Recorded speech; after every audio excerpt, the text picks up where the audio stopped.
नमस्कार प्रिय भक्तजनों, आज मैं गुरु पूर्णिमा की कथा लेकर आई हूँ। सभी के जीवन में गुरु की बड़ी भूमिका रहती है और सबसे पहला गुरु हमारी माँ होती है। तो आइए दोस्तों, गुरु पूर्णिमा की कथा प्रारंभ करते हैं। प्राचीन कथा के अनुसार महर्षि वेदव्यास जी को भगवान विष्णु का अंश माना जाता है। महर्षि वेदव्यास जी की माता का नाम सत्यवती था। उनके पिता का नाम ऋषि पराशर था।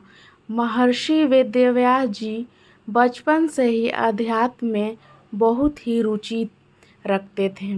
एक बार उन्होंने प्रभु के दर्शन के लिए माता पिता के सामने इच्छा प्रकट की और वन में जाकर तपस्या करने लगे। जब उसकी माता ये बात सुनी तो उन्होंने वेदव्यास जी को वन में जाने से मना कर दिया। इसके बाद भी वेदव्यास जी वन में जाने के लिए हठ करने लगे। वेदव्यास जी के हठ को देखकर उनकी माता सत्यवती ने उन्हें वन जाने के लिए आज्ञा दे दी।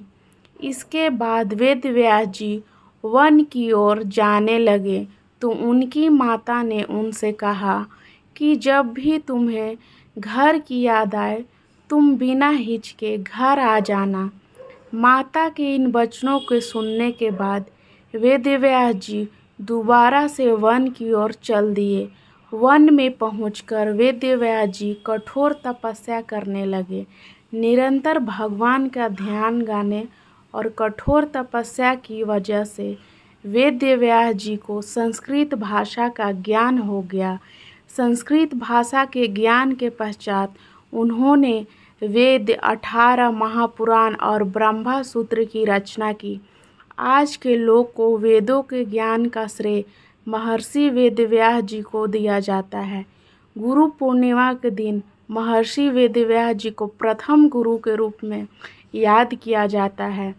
महर्षि वेदव्यास जी को अमर रहने का वरदान प्राप्त है और ऐसा माना जाता है कि आज भी वेदव्यास जी किसी न किसी रूप में हम सबके बीच उपस्थित हैं।